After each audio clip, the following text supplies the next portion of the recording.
I would love to get, because in your movies, you're running and you're, superhero and, jumping out of planes and doing all this. You're always running. In Jerry Maguire, you find a time to run. In MI 4, 2, 1, you're running.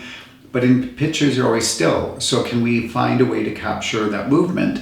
And I came up with this idea of doing an obstacle course.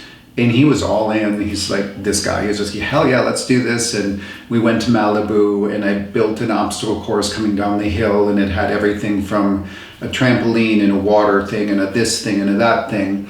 And I was all set for it, but he still sticks to, okay, if we're shooting at 1 o'clock, we're shooting at 1 o'clock. And he comes at 5 to 1 and we're starting to shoot. So it's like a machine, but a well-oiled, very functioning, and he gives 1,000%.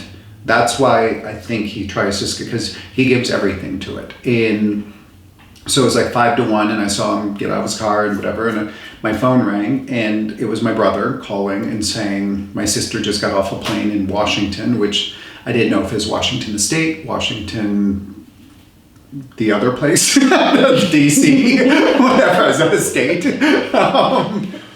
Is it a state? She just got off a plane and she had 8 blood clots, and she may not live, or we didn't know. And I just kind of froze, but at the exact same time, Tom Cruise is walking across the hillside straight towards me. And on a sidebar, I had just had a surgery that removed a cyst on my shoulder, so I had like 8 stitches on my shoulder. That was kind of bugging me, but I wasn't thinking about it at that exact time. But the combo of him coming up to me, hearing that, he came up, Duran, we're gonna shoot great things, and hit me on the shoulder on the stitches to my phone, and hearing about my sister. And so I kind of was like, okay. And my brother just said, you have 45 minutes, there's nothing you can do, you have to shoot it, and just do it. So I went over to the publicist, and it was his sister at the time, and I just said, this just happened to me, and I explained it to her, and I said, here's the deal, we're prepared for the shoot, but I can't have any interruption, I'll have a meltdown, and I'll probably start crying. So just bear with me, and we're gonna get through this, and we're gonna do a good job. And so she agreed, and we started shooting, going 100 miles an hour, and the assistants, I had so many of them, but numbers of them were new assistants and couldn't keep up. The cameras were breaking because I was going so fast. At the time it was Pentax 6.7, and I would strip them because I would go so fast. And there's only 10 frames per camera. And I'm like, and so they're shredding and I'm putting them down, and then the assistant's having a nervous breakdown, and down 1 assistant, down 2, down whatever. But kept going. He was then in these gravity boots hanging upside down. And, working it out and trying to figure it out, and he's hanging upside down, whatever. But out of nowhere, the publicist is like, you have to stop shooting. You have to stop. He's turning all red. You can't shoot. And my response was, I'm shooting black and white. He just looks tan. And so we just keep going. And Tom doesn't miss a beat. And he just keeps going. And there was a point where he's jumping on the trampoline. And he's out to impress, and he's a very physical guy, and he's up there and he's doing things, and he, I think, went to do a flip or something, but then hit the trampoline in a weird way and just flew. And I, instead of worrying about, this maybe goes back to lifeguarding, concern for life, not that much. Concern for myself was, I'm going to get pictures of him flying through the air.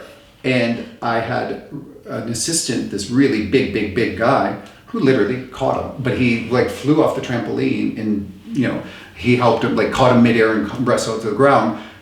Tom didn't miss a beat and just kept going. And we finished the shoot in 45 minutes, and the whole idea behind it was he would hit each station and no one would change clothes. I would just throw clothes at him and he would change them in the midst of doing the activity, be it, I don't know, trampoline, whatever. And he went through the whole thing and did it amazing, and it's a never-ending supply of pictures that I'm so proud of, that he committed so much to, and just to see him in that way was really interesting. But the coolest part was at the end of the shoot, I then had to, well, that wasn't the coolest part, but I had to then deal with what was happening, and had to get on a plane and go to Washington, and I was just kind of mentally frazzled with the whole thing. And then my answer to being mentally frazzled was, on the way to the airport, I stopped on Hollywood Boulevard and picked up this just random t-shirt of It had printed on it 2 psychotic nurses with their eyes popping out. In the back of the t-shirt said, "Pump up the volume." And I bought an igloo cooler about this big and put gaffer tape around it. And I carried this on a plane to my sister's hospital, which ended up to be in Washington, D.C., I think, right outside of Washington. And that was my nervous energy answer to my sister's probably scared shitless. And so I need to be funny because that's all I know how to do is kind of make fun of the situation. So on the tape, it said fresh baboon heart. And so if she was to have to replace her heart, I was coming with a fresh baboon heart in this t-shirt. And I bolt into her hospital room and all of this with this, which didn't go down well at all with the people attending, except for her, who she's like, "I'm scared shitless." And that made me laugh. But what was so interesting, to the side of her bed was this ginormous bouquet of flowers that were from Tom Cruise. And in the time frame that I took to get there, his sister told him, obviously, and they found out where she was and sent a huge bouquet of flowers, by Tom Cruise. And that just goes to show the people, some of the biggest people in the world that are so untouchable and unattainable, the reason they're there is because they give 100%, they believe in what they do, and they pay attention. And Tom knew everybody's name on set and was very thankful for everybody's time. And the fact that he could put this together, my answer was, "I'm coming with these crazy nurses and a baboon heart."